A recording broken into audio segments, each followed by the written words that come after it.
আসসালামু আলাইকুম সম্মানিত ভিউয়ার্স, আর কে টেলার্স এর পক্ষ থেকে সকলের প্রতি রইল আন্তরিক শুভেচ্ছা অভিনন্দন। তো বন্ধুগণ, আজ আমি তোমাদেরকে সেলাই কাজের জন্য খুব সুন্দর একটি টিপস দেখাবো। ঠিক আছে, তো ছোট্ট একটি টিপসের মাধ্যমে কিভাবে হাতার মুহুরিতে প্রফেশনাল ভাবে একদম সুন্দরভাবে লেস লাগাতে হয় আজকে আমি তোমাদেরকে দেখাবো। তো চলো বন্ধুগণ, দেরি না করে ভিডিও স্টার্ট করি। তো দেখো, আমি এখানে একটি হাতা কেটে নিয়েছি। ঠিক আছে, তো হাতাটি দেখো এরকম ভাবে আমরা প্রথমে বিছিয়ে নিয়ে, এটা হচ্ছে আমাদের হাতার উপরের সাইড অর্থাৎ বাম সাইড, আর এটা হচ্ছে আমাদের হাতার ভিতরের সাইড।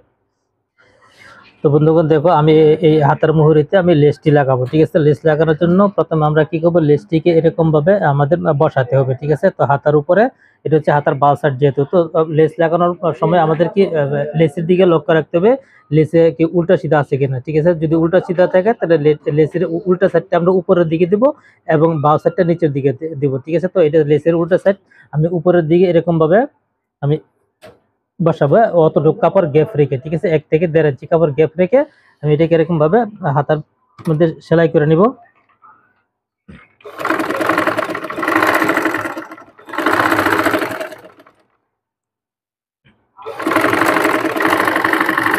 বন্ধুগণ, ভিডিওটি তোমরা মনোযোগ সহকারে দেখো, কোনো প্রকার টানাটানি করবে না, ছোট্ট একটি ভিডিও। ঠিক আছে, তো এই ছোট্ট ভিডিওটি প্রথমে একটি লাইক দিয়ে তারপর দেখা আরম্ভ করবে। তো লেসটির উপর দিয়ে আমি সেলাই দিয়ে নিয়েছি। এখন জাস্ট আমরা কি করবো দেখো, প্রথমে এই সাইড থেকে আমি এতটুকু পরিমাণ এরকম করে একটা ভাঁজ দিয়ে নিব। ভাঁজ দিয়ে নিয়ে এটাকে আমি জাস্ট এটার উপর এরকম ভাবে বসিয়ে এখান দিয়ে একটা সেলাই দিয়ে নিব।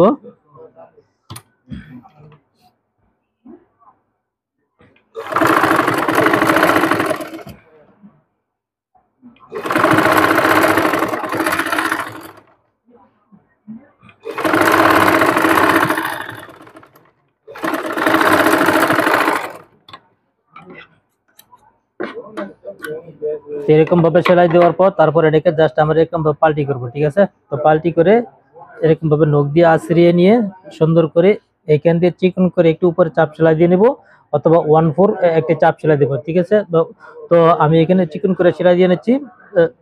সেলাইটি দিবে, যদি তোমাদের পছন্দ হয় তাহলে 1/4 একটা চাপ সেলাই দিবে। তো আমি একদম সাইড দিয়ে নিচ্ছি, যার যার পছন্দ অনুযায়ী সেলাইটি দিয়ে নিবে।